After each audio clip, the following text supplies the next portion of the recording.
আজকে আমরা ক্লাসে গোলক পড়ব। গোলক গোলক কেমন দেখতে তোমরা সবাই দেখেছো? ছোটবেলায় যে গুলি খেলা হতো বা ফুটবল, ক্রিকেট বল, এগুলো সব গোলক। সংজ্ঞাটা কি লিখবো? একটি মাত্র বক্রতল দ্বারা বেষ্টিত, একটি মাত্র বক্রতল দ্বারা বেষ্টিত, বক্রতল দ্বারা বেষ্টিত যে ঘনবস্তুর, একটি মাত্র বক্রতল দ্বারা বেষ্টিত যে ঘনবস্তুর অভ্যন্তরস্থ কোন বিন্দু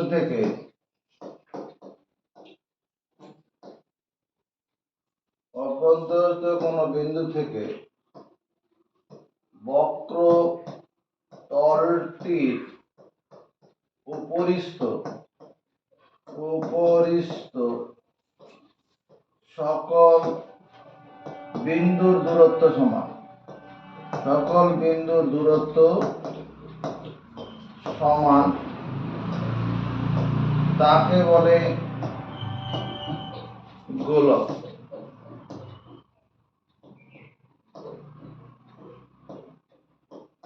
একটি মাত্র বক্রতল দ্বারা বেষ্টিত যে ঘনবস্তুর অভ্যন্তরস্থ কোন বিন্দু থেকে বক্রতলটির উপরিস্থ সকল বিন্দু দূরত্ব সমান তাকে বলে গোলক। ব্যাপারটা এরকম, একটা বৃত্ত বানাবে। বৃত্ত হলো এর ভিতরে এরকম একটা ডিমের মতো করবো, ডিম এরকম করলাম। এবার এইটা হচ্ছে অভ্যন্তরস্থ বিন্দু, এখান থেকে এই দূরত্বটা যা হবে, এটা যদি আর হয় এই দূরত্বটাও আর হবে, এইদিকে দূরত্বটা মাত্র আর হবে। দেখে মনে হচ্ছে কম, কিন্তু না, এটা সব দূরত্ব সমান হবে। এটা হচ্ছে একটা গোলক। একটা মাত্রই বক্রতা, যে ফুটবল, তোমার বাস্তব উদাহরণ হচ্ছে কি?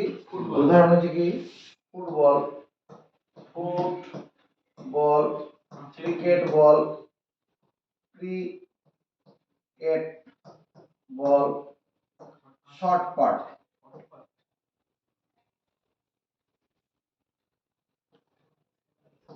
শর্ট পার্ট, যেটা আমরা লৌহ গোলক বলে থাকি। ওই লৌহ গোলক নিক্ষেপ আছে না, স্পোর্টসের মাঠে থাকে লৌহ গোলক যেটা। আচ্ছা, তারপরে গুলি গুলি ইত্যাদি, এগুলো। তাহলে গোলকের অঙ্গ করতে গেলে একটা মাত্র বক্রতল আছে। এই গোলকের অঙ্গ পড়তে গেলে আমাকে কটা সূত্র মুখস্থ করতে হবে। এক নম্বর হচ্ছে আর ব্যাসার্ধ যুক্ত গোলকের ব্যাস কত হবে? 2r হবে। 2 নম্বর করব 2r ব্যাস যুক্ত গোলকের ব্যাসার্ধ নিশ্চয়ই আর হবে অর্ধেক। 2r ব্যাস যুক্ত গোলকের ব্যাসার্ধ 4। 3 নম্বর আর ব্যাসার্ধ যুক্ত গোলকের পৃষ্ঠতল বা বক্রতলের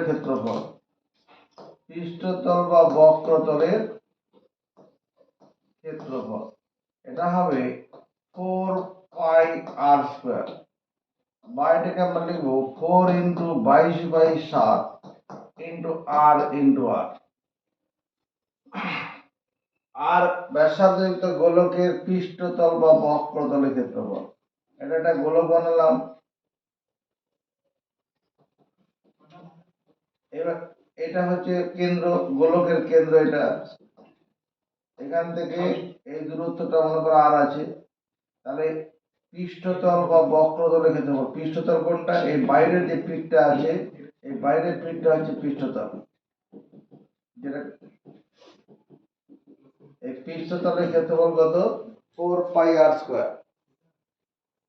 4 নম্বর, আর ব্যাসার্ধযুক্ত গোলকের ব্যাসার্ধযুক্ত গোলকের গোলকের আয়তন, আয়তন মানে ভেতরে কতটা জায়গা আছে, আয়তন সমান 4/3 পাই আর কিউব। 4/3 পাই আর কিউব, বা এটা অঙ্ক করার সময় আমরা এরকম ভাবে লিখবো 4/3 পাই মানে 22/7, আর কিউবটাকে আর গুণন আর গুণন আর লিখবো। আরেকটা সূত্র দরকার হবে, তোমার ধরো এটা কি বানালাম, বৃত্ত বানালাম, এর ভিতরে আরেকটা বৃত্ত বানালাম, দুটো বৃত্ত হলো। এবার বড় বৃত্তটায় এরকম করে দিলাম, এটা একটা গোলক হলো। আবার ছোট বৃত্তটাকে এরকম করলাম, এটা হয়ে গেল একটা ফাঁপা গোলক। এটা কিরকম গোলক? ফাঁপা গোলক। এই ফাঁপা গোলকের এখান থেকে শুরু করে এতটা দূরত্ব, এটাকে বলে বহিঃব্যাসার্ধ। আর অন্তঃব্যাসার্ধ হবে এখান থেকে শুরু করে মনে করো এতটা, এটা হচ্ছে অন্তঃব্যাসার্ধ, আর এটা হবে বহিঃব্যাসার্ধ। এই অংশটা নিরেট থাকবে, এই অংশটা কি হবে? নিরেট।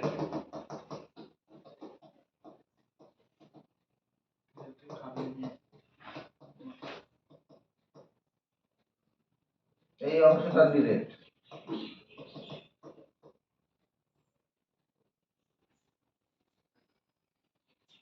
তাহলে 5 নম্বর সূত্র লিখবো, যে ফাঁপা গোলকের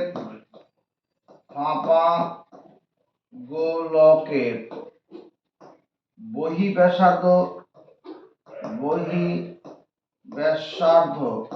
বড় হাতের আর এবং অন্তঃব্যাসার্ধ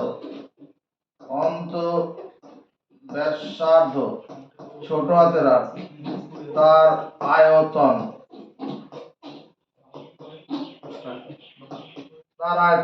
দেখাবে এটা 4/3 পাই বড় হাতের আর কি। এটা কি? গোটা গোলকটার আয়তন, ভিতরে ফাঁপা নেই এই অবস্থায়।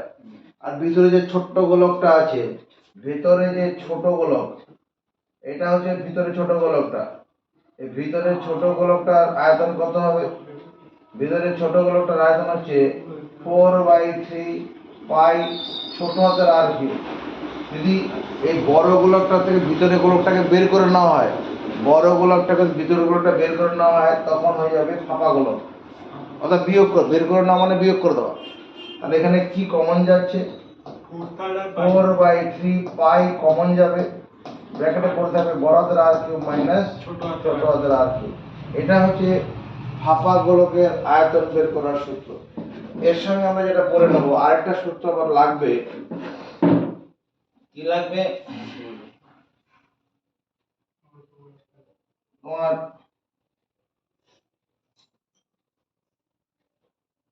বড় হাতের আর ব্যাসার্ধ যুক্ত, ওটা অনেক জায়গায় লাগবে। বড় হাতের আর ব্যাসার্ধ যুক্ত গোলক গলিয়ে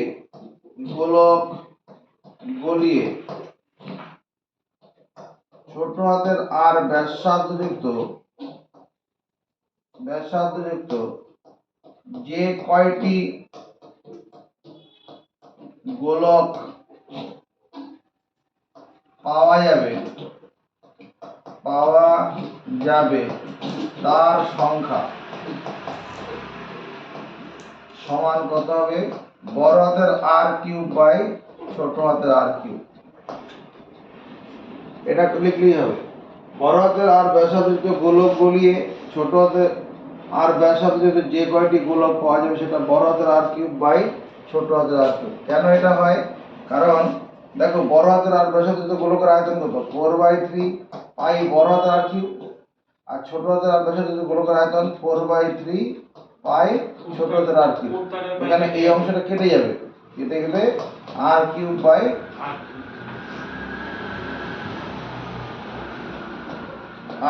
বাই ছোট হাতের। এটা মুখস্থ করে খাতায় তুলে নাও আগে। 1 নম্বর কোশ্চেনটা কি লেখা আছে, একটি গোলকের ব্যাসার্ধের দৈর্ঘ্য 10.5 সেমি হলে তার সমগ্র তলের ক্ষেত্রফল হিসাব করি। একটি গোলকের ব্যাসার্ধ 10.5 সেমি। ঘটনাটা কিরকম, এরকম একটা গোলক আছে, গোলক প্রথমে বৃত্ত বানাবে, এবার বৃত্তটার ভেতরে এরকম একটা বক্ররেখা টেনে দেবো, তারপর ভিতরে ডট ডট করে দেবো। এটা একটা গোলক, এর ব্যাসার্ধ কত আছে, এই ব্যাসার্ধ হচ্ছে 10.5 সেন্টিমিটার। এই 10.5 সেন্টি ব্যাসার্ধ গোলকের কি পৃষ্ঠতলের ক্ষেত্রে বলছি তো, সমগ্র তলের ক্ষেত্রে। এখানে সমগ্র তল একটাই তল আছে, গোলকের ক্ষেত্রে একটাই তল, সমগ্র তল বলুক পৃষ্ঠতল বলুক বক্রতল বলুক একই উত্তর হবে। ঠিক আছে, গোলকের একটাই তল, তাহলে 10.5 সেন্টিমিটার সমান কত, 105/10 সেন্টিমিটার। দশমিক তোলার জন্য এটা হলো, এটা কাটাকুটি করে নিলে কত হবে, 5 দিয়ে কাটি, 5 দুগুণ 10, 5 দিয়ে কাটলে 5 21 105। তাহলে 21/2 সেমি ব্যাসার্ধ যুক্ত গোলকের সমগ্র তলের ক্ষেত্রফল, সমগ্র তলের ক্ষেত্রফল। আমরা এখানে লিখবো না বক্রতলের ক্ষেত্রফল, কোশ্চেনে সমগ্র তল আছে, সমগ্র তলে লিখবো। সমগ্র তলের ক্ষেত্রফল কত, তাহলে 4 পাই আর স্কয়ার। 4 পাই মানে 22/7, আর স্কয়ার মানে 21/2 সেমি ইন্টু 21/2 সেমি। গোলকের পৃষ্ঠতলের ক্ষেত্রফল 4 পাই আর স্কয়ার, সেই জিনিসটা হলো এখানে। এবার এখান থেকে কাটাকুটি করে যতটা ছোট পারা যায় উত্তর করে দেবো। এই 2 এর সঙ্গে 4 কাটবো, 2 হবে, এই 2 দিয়ে 4 কাটবো, কেটে গেল। 7 এর সঙ্গে 21 কাটবো, 3 7 21। এরপরে কি করছি, এই এদিকে একটা কাজ করো, এই 22টাকে এখানে 11 করে দাও, 22 থেকে কত করো, 11 করে দিলাম, ইনটু, তাহলে এখান থেকে এইখানে 2 দিয়ে একে 3 কে 2 এর সঙ্গে নিয়ে 6 দিয়ে গুণ করলে 6 দিয়ে গুণ 12 126 বর্গ সেমি। 11 দিয়ে গুণ করার কৌশল আমরা বলেছিলাম কি, প্রথমে এই 126 এর 6 বসে যাবে, এবার জোড়ায় যোগ করব, 2 আর 6 যোগ করলে 8, তারপরে একটা করে ছেড়ে দিয়ে 1 আর 2 যোগ করব 3, আর 1 করে থাকবে, এত বর্গ সেন্টিমিটার। 11 দিয়ে গুণ করার কৌশল আমরা এর আগে ভিডিও করে রেখেছি, সেটা দেখে নেবে। তাহলে কি করছি, এইখানে 22 থেকে 22 মধ্যে 11 রেখে 2 একটা থাকবে, 2 কে 3 এর সঙ্গে 6, 6 এর সঙ্গে 21 গুণ করুন, এই 21, 6 কে 6, 6 দিয়ে 12। এবার এই এর সঙ্গে যখন 11 গুণ করবো, আর 11 দিকে তাকাবোই না, এই সংখ্যাটাই কি করব, প্রথমে একক স্থানটা নিয়ে নেব, তারপর জোড়া নেব, জোড়া 2 আর 6 8, এবার একটা করে সরে আসবো, 1 আর 2 যোগ করবো 3, তারপরে সরে আসতে পরে আর 1 করে থাকবে, এত বর্গ সেন্টিমিটার। এরপরে আমরা 3 নম্বর কোশ্চেন, 2 নম্বরটা একটু অন্যরকম আছে, পরে করছি। 3 নম্বর কোশ্চেনটা পড়ো। স্কুলের শর্টপাট খেলার জন্য যে বলটি ব্যবহার করা হয় তার ব্যাসের দৈর্ঘ্য 7 সেমি বলে বলটিতে কত ঘন সেমি লোহা আছে, কত ঘন সেমি লোহা আছে মানে আয়তন জানতে চাইছে। তাহলে 7 সেমি ব্যাস, 7 সেমি ব্যাস অর্থাৎ 7/2 সেন্টিমিটার ব্যাসার্ধ যুক্ত গোলকের আয়তন আয়তন কত হবে? গোলকের আয়তন বের করার সূত্র 4/3 পাই মানে 22/7 ইনটু আর কিউব মানে 7/2 7/2 7/2 তিনবার লিখলাম। আর তিনবার সেমি গুণ করলে ঘন সেমি হবে। তিনবার এখানে এখানে সেমি এখানে সেমি এখানে সেমি হতো, ওটাকে আমরা একবারে ঘন সেমি লিখে দিলাম। এবার একটু কাটাকুটি করার চিন্তা করো। এই 7 এর সঙ্গে 7 কেটে যাবে, 7 থেকে 7 মিলে গেল। এই 2 এর সঙ্গে 4 কাটলাম 2, এই 2 এর সঙ্গে 2 কেটে গেল, 2 দিয়ে 11 22 কাটবো 11, তাহলে উপরে কত হবে? 11 গুণন 49, নিচে 3 থাকবে, এত ঘন সেমি। 11 দিয়ে গুণ আছে, তাহলে প্রথমে 9 বসে যাবে, 9 আর 4 যোগ করে কত? 13, 3 বসে যাবে। আচ্ছা 9 আর 4 13, হাতে 1 থাকবে, 4 এর 5, 539/3 ঘন সেন্টিমিটার। এটা উত্তর রাখলে হবে না, লব বড় হর হর ছোট আছে, ভাগ করে দিতে হবে। 3 দিয়ে ভাগ করে দেবো, 539 ভাগ করে, হ্যাঁ কতবার যাবে এখানে? একবার, 3 1 3, 5 থেকে 3 বাদ দিলে 2, 2 নামক 7 বার যাবে, 3 7 21 নামলে 9 নামাবো, 3 6 18। উত্তরটা কেমন লাগে? উত্তরটা 1। হ্যাঁ এটা 3 নামাতে হবে, হ্যাঁ সেটাই তো দেখছি। উত্তরটা কেমন লাগবে? প্রথমে তো একবার গেছে, 5 থেকে 3 বাদ দিলে 2, এবার 3 নামবে, 3 নামলে এবার 7, 3 7 21 নামলো 2 9, এই 9টা বার নাম নেমেছে, তাহলে 7 বার যাবে, 7 না 9 বার যাবে, 9 বার, 9 বার দিলে 3 9 27, দেখো উত্তরটা 27 নামলো 2। এবার ভাগফল 2/3 দিলে পরে এই দুইটা মিলে যাবে, 179 পূর্ণ 2/3 ঘন সেমি। ঠিক আছে, 179 পূর্ণ 2/3 ঘন সেমি। এবার আমরা 4 নম্বর কোশ্চেনটা দিকে কই। 28 সেমি দৈর্ঘ্যের ব্যাস বিশিষ্ট একটি নিরেট গোলক জলে সম্পূর্ণ নিমজ্জিত করলে যে পরিমাণ জল অপসারিত হবে তা নির্ণয় করো। 28 সেমি দৈর্ঘ্যের ব্যাস বিশিষ্ট একটা গোলক জলে নিমজ্জিত করা হলো। 4 নম্বর, কোন বস্তুকে স্থির তরলে নিমজ্জিত করলে বস্তুটি তার সম আয়তনের তরল অপসারিত করে। কোন আর্কিমিডিস কোন বস্তুকে স্থির তরলে নিমজ্জিত করলে তার সম আয়তনের তরল অপসারিত করবে। তাহলে 28 সেমি ব্যাস, 28 সেমি ব্যাস, 28 সেমি ব্যাস অর্থাৎ কি করব, 28/2 সেমি ব্যাসার্ধ। ব্যাসকে 2 দিয়ে ভাগ করলে ব্যাসার্ধ হবে।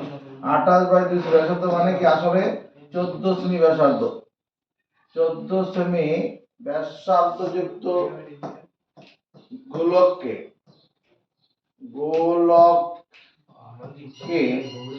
জলে সম্পূর্ণ নিমজ্জিত করলে, জলে সম্পূর্ণ নিমজ্জিত করলে, নিমজ্জিত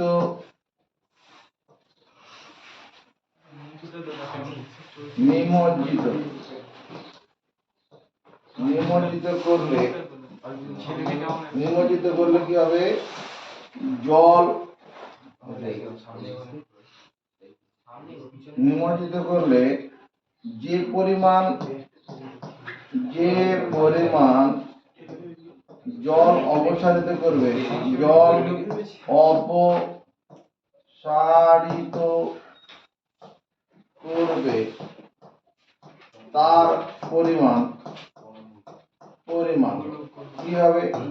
গোলকের যে আয়তন সেটা হবে কত হবে?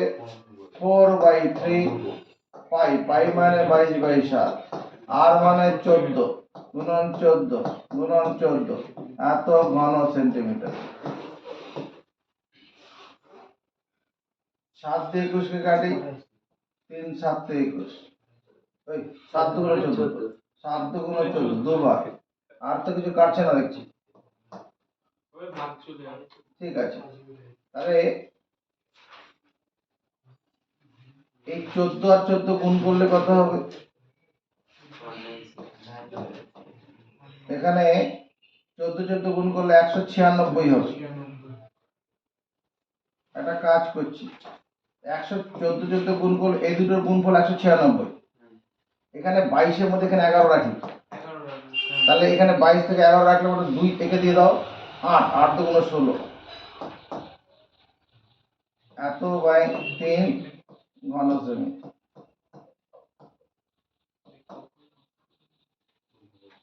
সুবিধা ওরকম হবে না, এরকম করতে যাচ্ছি না।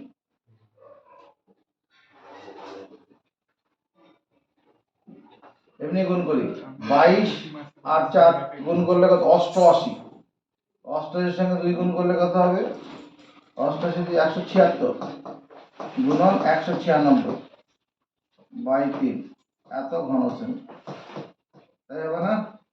22 এর সঙ্গে 2 4 গুণ করলাম 88, 88 কে 2 দিয়ে গুণ করলে 8 দুগুণ 16 আর 16 17 176, আর 14 14 গুণ করলে 196। এগুলা মুখস্থ থাকবে। এবার 176 তাকে গুণ করবো তো 196, 6 6 36 আর থাকবে 3, 6 7 42 আর 3 45, 6 কে 6 6 4 10, 6 9 54 আর থাকলো 5, 7 9 63, 63 5 68, 6 9 কে 9 6 15,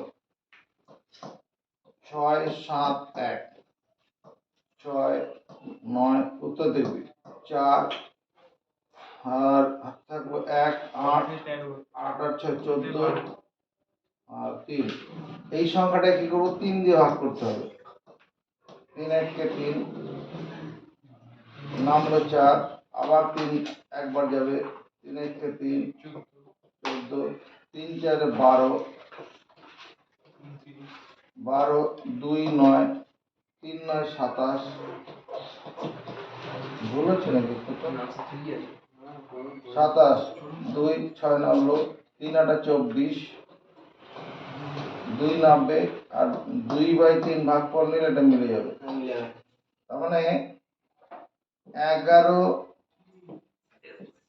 11 49 8 2/3 এত ঘন সেন্টিমিটার।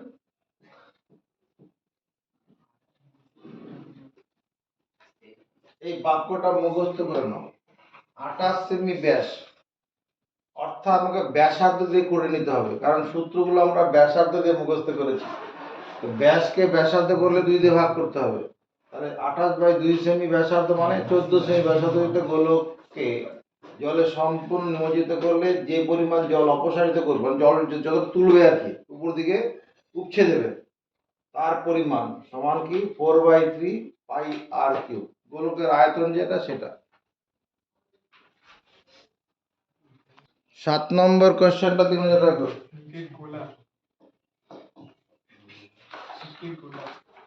কোশ্চেনটা পড়তে বলেছি, একটি নিরেট লোহার গোলার ব্যাসার্ধের দৈর্ঘ্য 2.1 সেমি, ওই গোলাটিতে কত ঘন সেমি লোহা আছে? এইটুকু কত ঘন সেমি লোহা আছে? তাহলে যে লোহার গোলার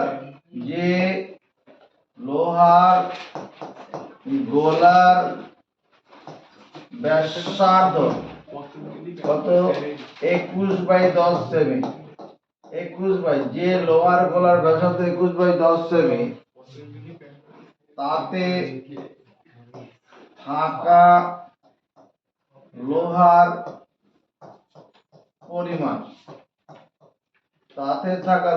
পরিমাণ কত হবে? 4/3 পাই আর কিউব।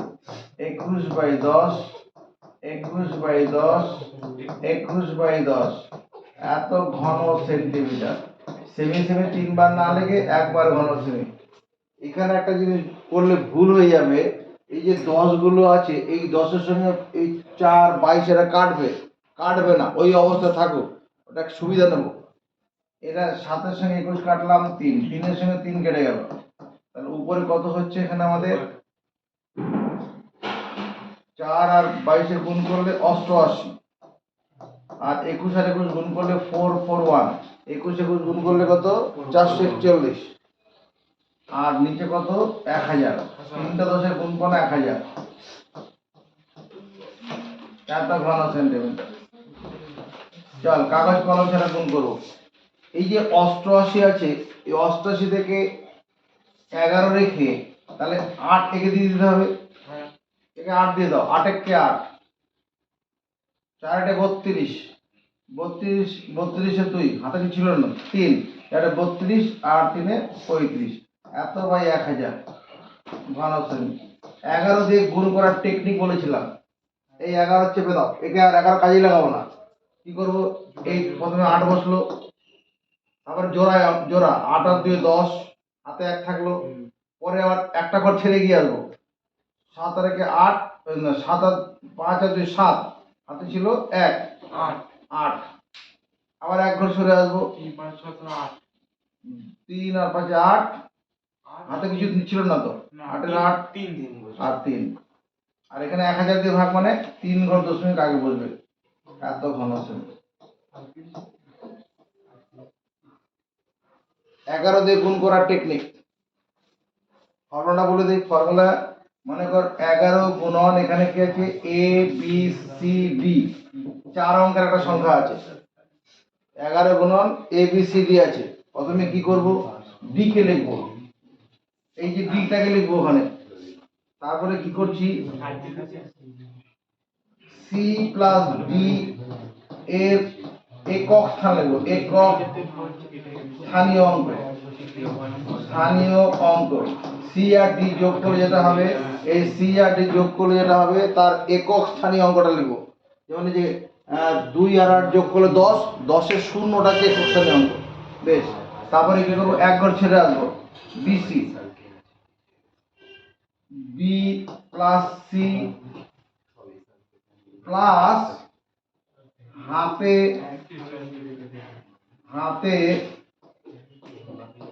থাকা অংশ এইটুকু করে যা হবে তার একক স্থানীয় অঙ্ক, একক স্থানীয় অঙ্ক। বি আর সি যোগ করবো, যোগ করার পরে আগে যদি হাতের স্থানে হাত থাকে সেটাকে যোগ করে নিয়ে তার একক স্থানীয় অঙ্ক। আবার এ আর বি যোগ করবো, ওই এ প্লাস বি যোগ করব, তারপরে হাতে যদি থাকে হাতে থাকা অংশ যা হবে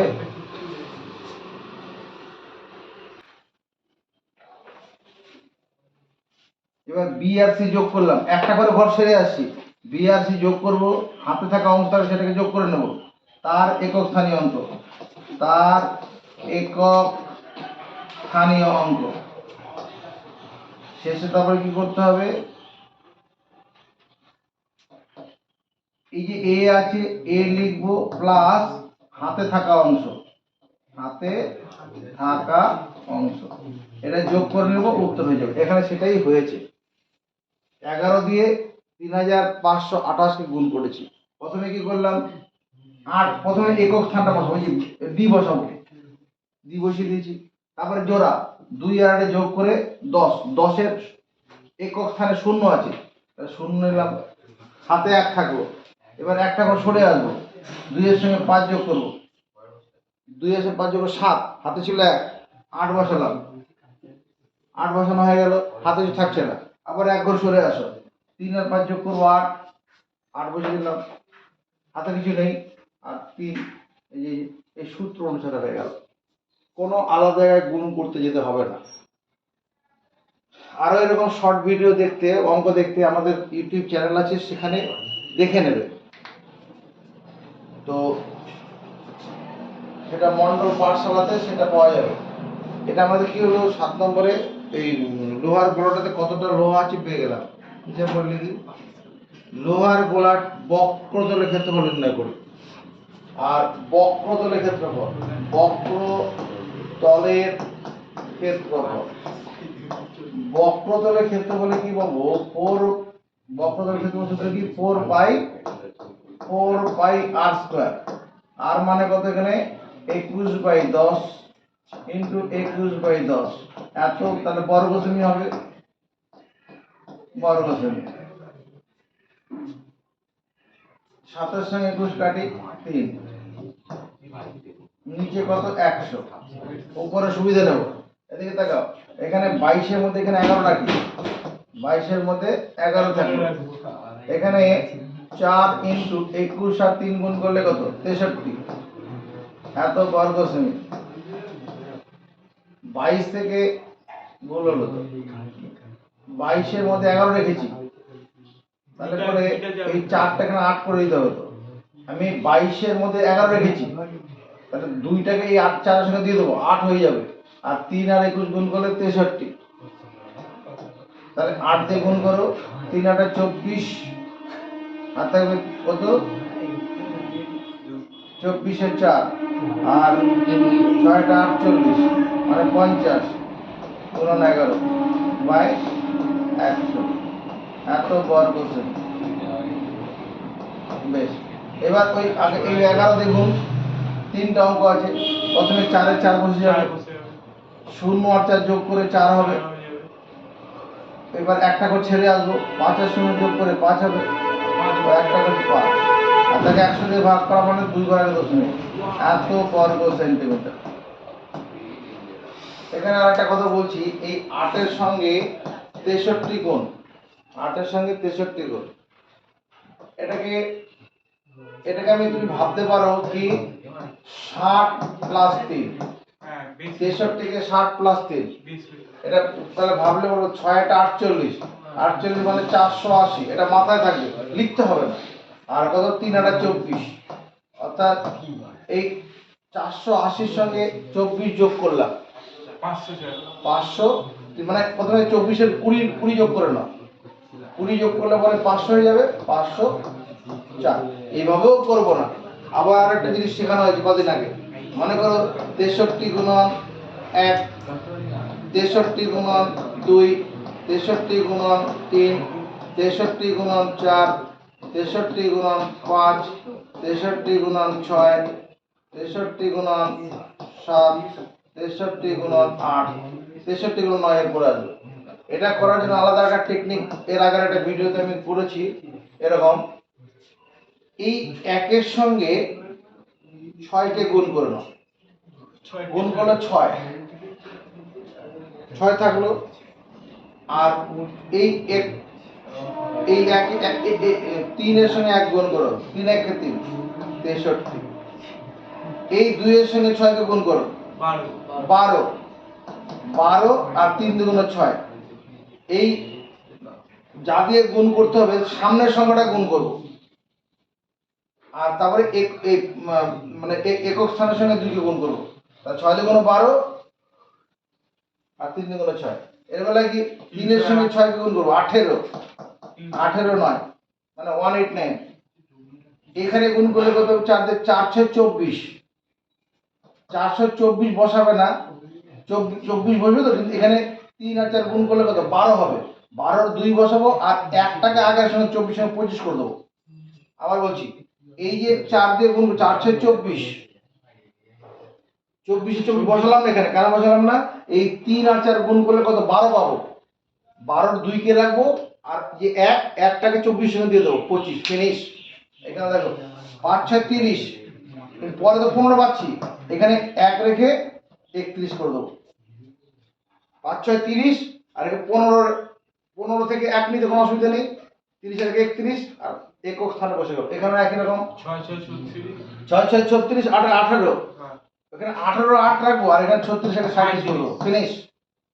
7 দিয়ে 6 7 42, 44 1, 6 7 42 আর 21, 21-এর 1 বসবে আর 42 সঙ্গে 2 যোগ করে নেবো এর বেলায় তাই 6টা 48 আর 24 48 আর 50 50 আর 24-এর 4 বসবে 63 গুণন 9 কত 6 9 54 আর 3 টা 7 54 আর 2 কত 56 54 7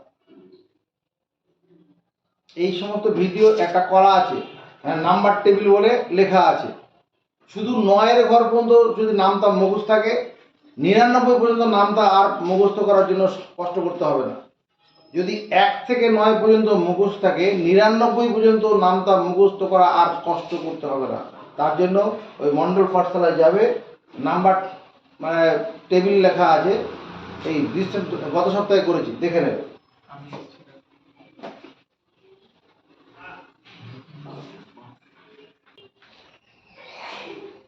5 নম্বর কোশ্চেনটা বলো 5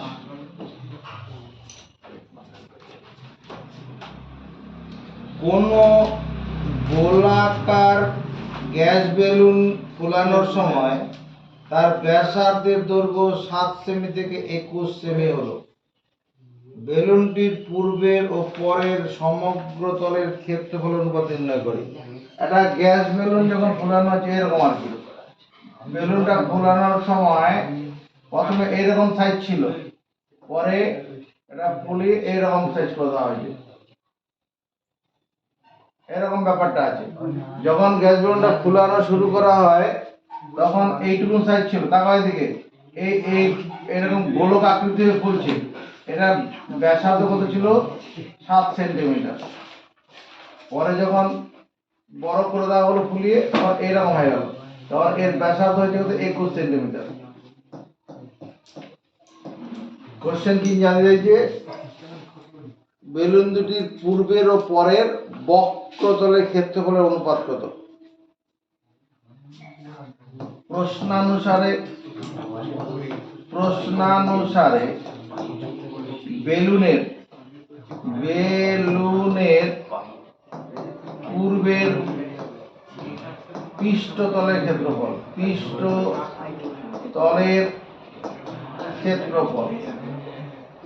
পূর্বের পৃষ্ঠতলের ক্ষেত্রফল ভাজিত প্রথমে পরের পৃষ্ঠতলের ক্ষেত্রফল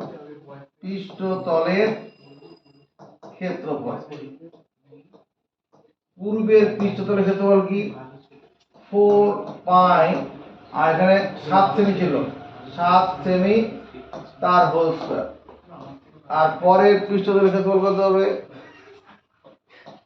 4 পাই আর 21 সেমি তার হোল স্কয়ার গোলকের পৃষ্ঠতলের ক্ষেত্রে 4 পাই আর স্কয়ার এখানে 4 পাই কেটে দেবো উপরে 7 স্কয়ার মানে 7 গুণন 49 লিখবো না আর 21 স্কয়ার মানে 21 গুণন 21 আর সেমি স্কয়ার বাদ চলে যাবে লিখবো না এই সেমি স্কয়ারটা উপরে সেমি স্কয়ার নিচে সেমি স্কয়ার বাদ চলে যাবে 7 দিয়ে কাটবো এটা 3 7 থেকে 7 দিয়ে কাটবো 7 থেকে 7 3 7 থেকে 21 তাহলে 1:9 এটাই অ্যানসার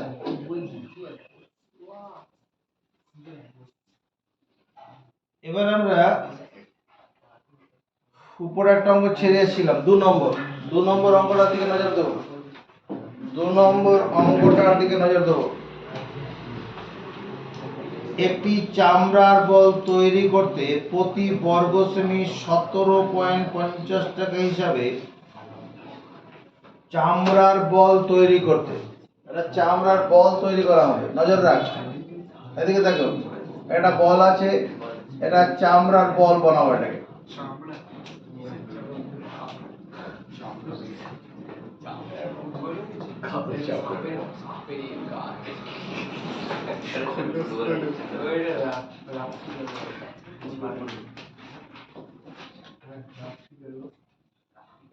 এরকম একটা বল তৈরি করা হলো এরকম একটা চামড়ার বল তৈরি করতে কতটা চামড়া লেগেছে চামড়ার কতটা লাগবে যা পৃষ্ঠতলের ক্ষেত্রফল ততটা চামড়া লাগবে যতটা পৃষ্ঠতলের ক্ষেত্রফল ততটা জানা প্রতি বর্গ সেমি 17 টাকা 50 পয়সা হিসাবে 431 টাকা 20 পয়সা খরচ হয়। তাহলে 17.5 এত টাকা খরচ হয়। কি জন্য খরচ হয়? এক বর্গ সেমি চামড়ার জন্য।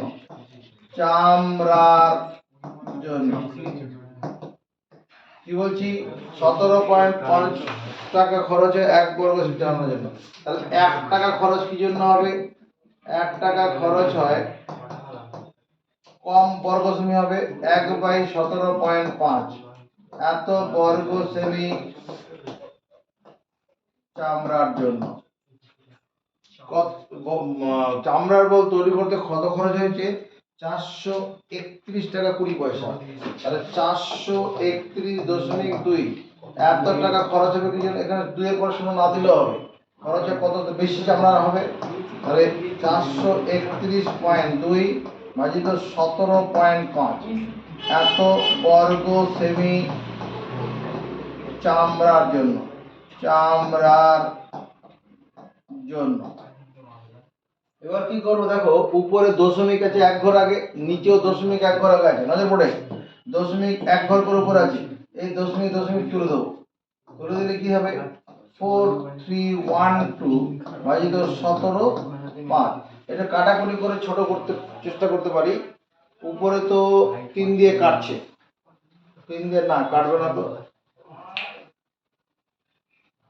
3 দিয়ে কাটবে না, এত বড় থাক, কিছু কাটাকুটি কষ্ট করতেই হবে, ছেড়ে দাও, এই অবস্থা থাকুক।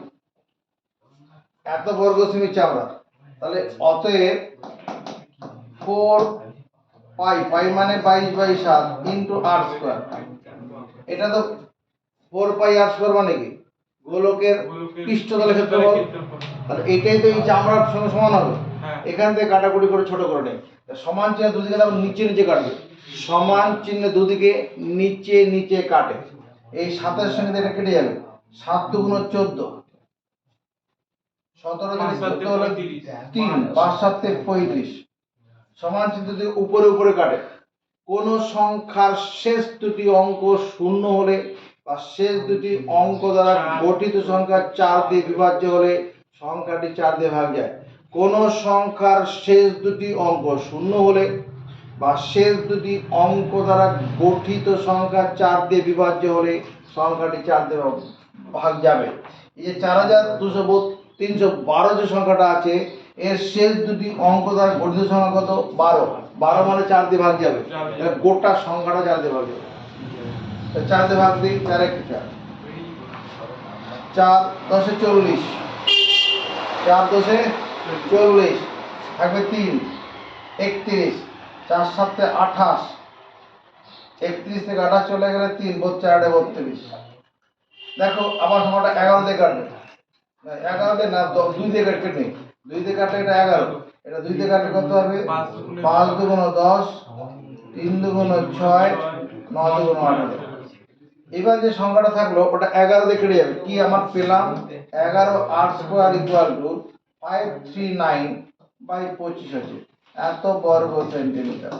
এটা দেখো 11 দিয়ে কেটে যাবে, 11 দিয়ে কাটে 4 11 44, 53 থেকে 44 বাদ দিলে 9 থাকবে, 99, 9 11 99। তাহলে r স্কয়ার সমান কত? 7/5 সেমি তার হোল স্কয়ার।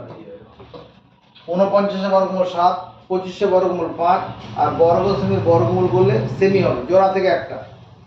এবার যদি দুদিকে বর্গমূল চাপিয়ে দিই, বর্গমূল চাপানো দরকার নেই, দুদিক থেকে স্কয়ার তুলে দাও, মনে স্কয়ার তুলে দাও। দুদিক থেকে মনে স্কয়ার তুলে দিলে r সমান কত হবে? 7/5 সেন্টিমিটার।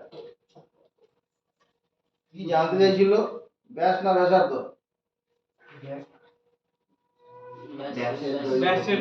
ব্যাসের দৈর্ঘ্য কত? এটা তো 2 দিয়ে গুণ করে, 2 দিয়ে গুণ করলে 2r, 2 দিয়ে গুণ 7 গুণ 14/5 এত সেন্টিমিটার। এটা তো ব্যাস।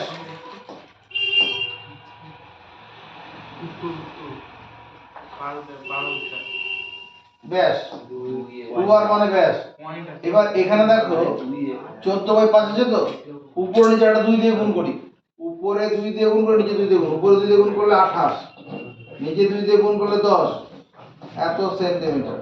এবার 10 দিয়ে ভাগ করা মানে 0.1 ঘর বাঁ দিকে বসিয়ে দাও, 2.8 সেন্টিমিটার। এটা ব্যাস হবে। উপরে 2 দিয়ে গুণ করলাম, নিচে 2 দিয়ে গুণ করলাম, 10 পেয়ে গেলে 1 ঘর বাঁ দিকে দশমিক বসিয়ে দেবো। বুঝা গেছে?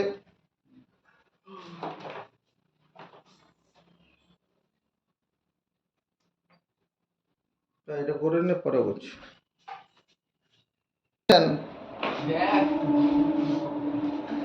6 নম্বর কোশ্চেনটা দেখো।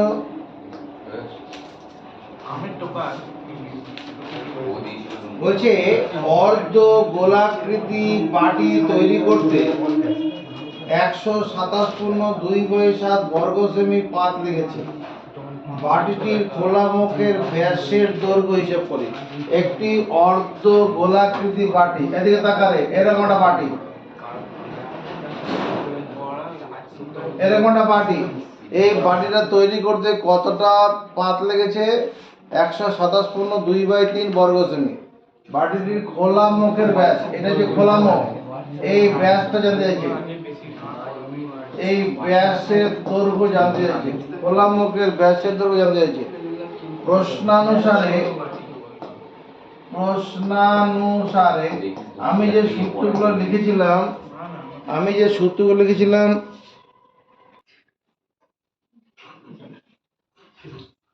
একটা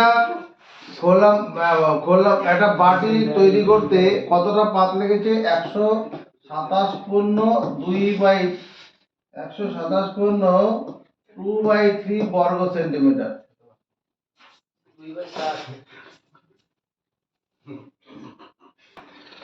একটি বাটি তৈরি করতে কতটা পাত লেগেছে?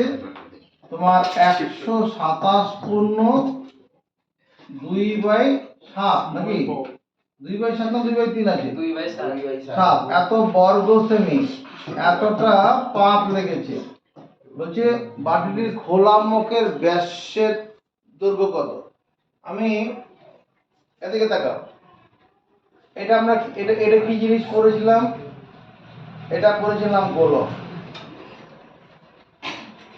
এই গোলকের ব্যাসার্ধ গোলক, এই গোলকটা যদি মাঝ বরাবর কেটে দেওয়া যায়, মোটাটা মৌসুমী লেবু আছে মনে করো, মৌসুমী লেবুটাতে ঠিক মাঝ বরাবর কেটে দেওয়া হলো, মাঝ বরাবর কেটে দিলে পরে এইরকম দেখতে হয়ে যাবে।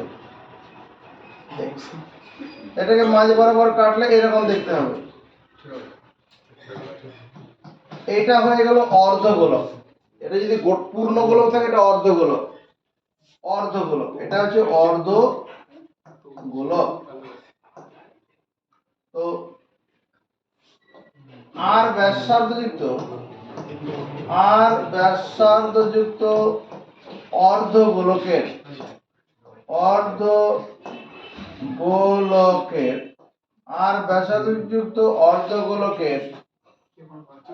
বক্রতলের ক্ষেত্রফল,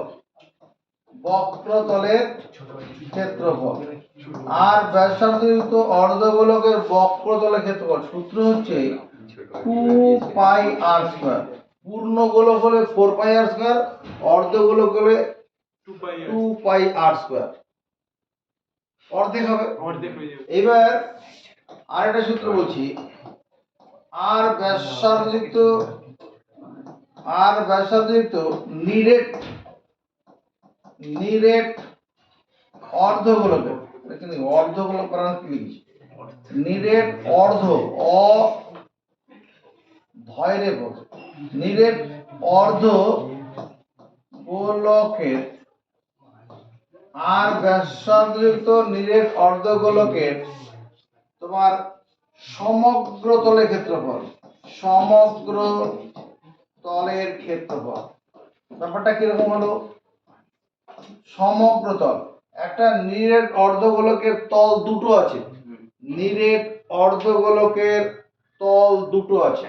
কিরকম নিরেট অর্ধগোলকের তল? এদিকে দেখো, এই যে উপরের মুখটা, এই যে উপরে যে মুখটা আছে, এটা একটা নিরেট অর্ধগোলকের ছবি। এই মুখটায় ভরাট করা আছে, তার উপরের মুখটা কেমন হয়? এটা যদি আমি মৌসুমী লেবুকে মাঝ বরাবর ঠিক কাটি, উপরের মুখটা বৃত্তাকার হবে। হ্যাঁ হ্যাঁ বৃত্তের ক্ষেত্রফল কত? বৃত্তের ক্ষেত্রফল পাই আর স্কয়ার। আর ওই পিঠটার ক্ষেত্রফল পিঠ, এখানে পিঠটার পিঠটার 2 পাই আর স্কয়ার। 3 পাই আর তার মানে 3 পাই আর স্কয়ার হবে। 3 পাই আর এটা মূলত হলো আর ব্যাসার্ধযুক্ত নিরেট অর্ধগোলকের সমগ্র তলের ক্ষেত্রফল 3 পাই আর স্কয়ার। আরেকটা সূত্র আমাদের লাগবে, আর ব্যাসার্ধযুক্ত অর্ধগোলকের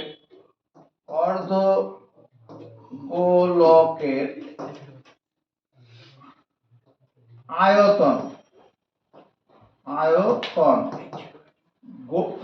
এই পূর্ণ গোলকের আয়তন যে 4/3 পাই আর কিউব। এখানে কত হবে যদি এটাকে অর্ধেক করি, দুই হাফ দিয়ে গুণ করি, হাফ দিয়ে এর সাথে কেটে যাবে, তার মানে 2/3 পাই আর কিউব।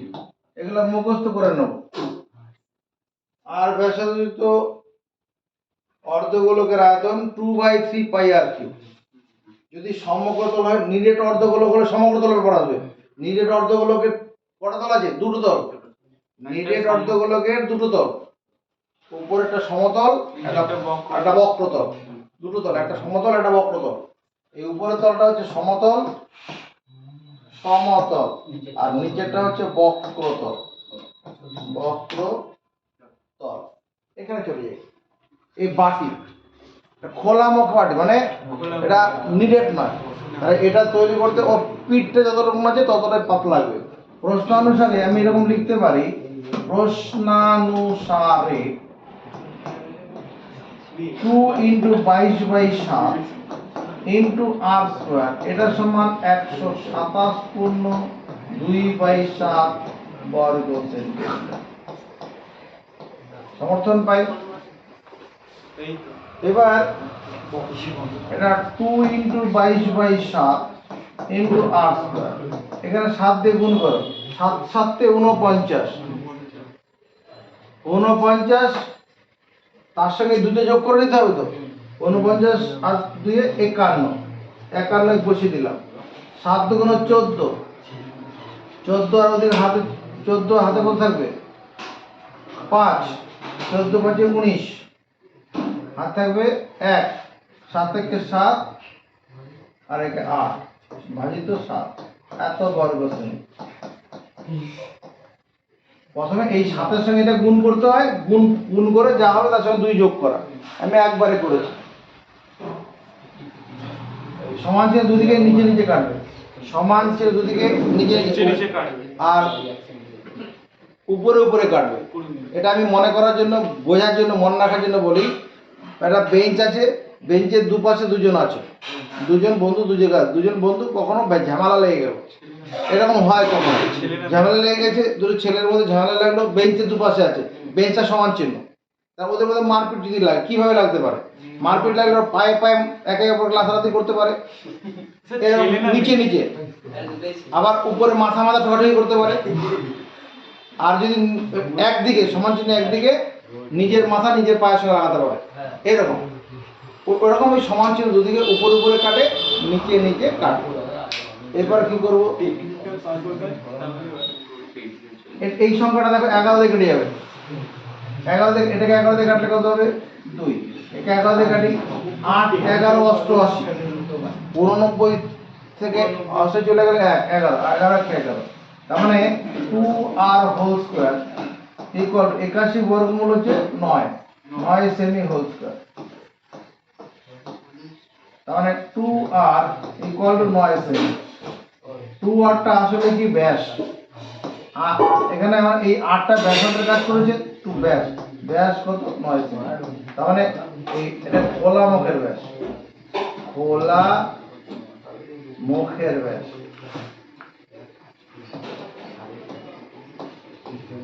এই অর্ধগোলকের সূত্রগুলো একবার মুখস্থ করে নাও, তারপর ওখানে করতে যাবে।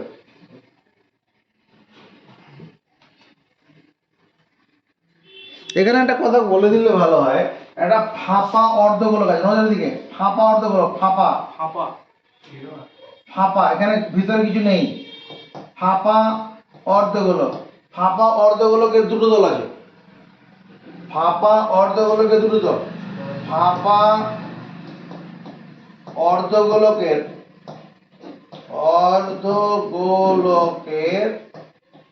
দুটি তল। কি করে দুটি তল? একটা হচ্ছে বাইরের বক্রতল, একটা বাইরের দিক তল বক্রতল, ভেতরের তল তো হবে, তো ভিতরের তলটা হবে না। একটা কড়াই যেটা আছে, কড়াই বাইরের দিকে একটা পিঠ আছে, ভিতরের দিকটা একটা তল আছে তো, এবং ভেতরের বক্রতল। যদি এটা নিরেট হয়ে যায় তখনও দুটো তল, তখন একটা সমতল হবে আর একটা বক্রতল হবে।